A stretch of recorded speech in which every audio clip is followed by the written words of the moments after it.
Senior Congress leader and former UP Chief Minister N.T. Tiwari, after a battle of 6 years in a paternity suit in the Delhi High Court filed by one Rohit Shekhar, claiming that Tiwari is his father, in an out-of-court settlement, finally accepted that Shekhar is his biological son. Earlier, Tiwari on Sunday called Rohit Shekhar to his guest house in Delhi to discuss the issue. और मैंने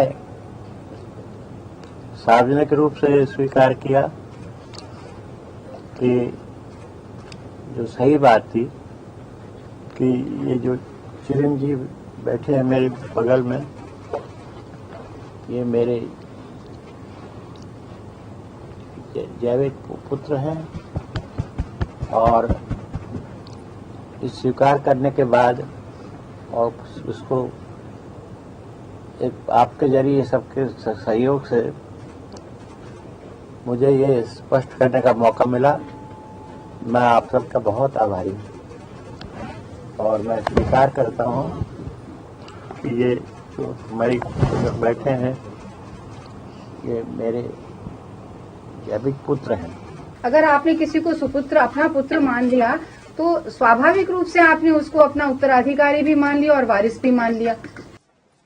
The veteran Congress leader asked the media to not raise the issue post his clarification. Shekhar has now become his family member, the former Andhra Pradesh governor said. ये मेरे पुत्र हैं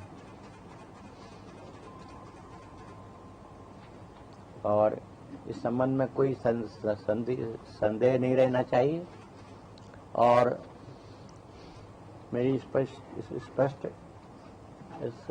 स्पष्टोक्ति के बाद मैं समझता हूँ इस संबंध में कोई भी किसी प्रकार का भी विवाद अब नहीं रहा और ये हमारे परिवार के सदस्य की तरह हमेशा थे, हैं और रहेंगे। देखिए, मैं ये कहता हूँ, पहले तो मैं धन्यवाद करता हूँ अपने पिता का कि आज उन्होंने माना कि मैं उनका पुत्र हूँ। ये विवाद छिड़ा और पूरे देश के सामने, दुनिया के सामने छिड़ा। कानून सुप्रीम कोर्ट, हाई कोर्ट में छिड़ा और उन्होंने मैं ये चाहता हूँ कि जो वकील लोग जो पढ़ रहे हैं, कानून का अध्ययन कर रहे हैं, उसे पढ़ें, अध्ययन कर रहे हैं, उसे पढ़ें एक बार कि क्या उसमें हुआ, क्यों हुआ ये। Tiwari further said he was ready to accept the 34-year-old Shekhar as his son even in the court. और उसके लिए अगर कोर्ट में जाने की आवश्यकता हुई तो जरूर जाऊंगा। तिवारी जी, जो प्रॉपर्टी है आपकी, जो जायदाद है, क्या जो प्रॉपर्टी अब है आपकी, आपके नाम पे जो प्रॉपर्टी है, क्या उसमें अब रोहित की हिस्सेदारी होगी? क्या उसके नाम होगी? मेरी प्रॉपर्टी है ही नहीं कोई,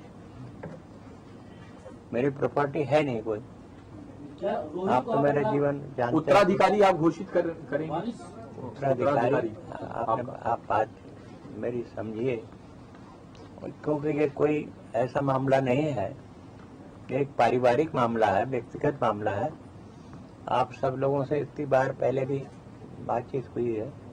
पत्रकार मित्रों पर मैं सहयोग चाहूंगा कि वो इस मामले में जो हम लोगों ने निर्णय लिया है उसको आप स्वीकारेंगे और एक पुराने पत्रकार को की सहायता भी करेंगे। मैं अपनी माँ के लिए ये जरूरी था, मेरी माता के सम्मान मैंने जीता। मैं चाहता हूँ कि ऐसी हर माँ सम्मान जीते मेरे भारतवर्ष में, और ऐसा किसी के साथ और ऐसी पहल हो। और ये जो जख्म, जो बहुत गहरा जख्म है जो हम झेल रहे हैं 33-34 साल से, वो भरेगा केवल व्यवहार से, सौहार्द से, इनके प्यार से, और कुछ नहीं, और उसे कोई भर नहीं सकता। This report is brought to you by NNIS.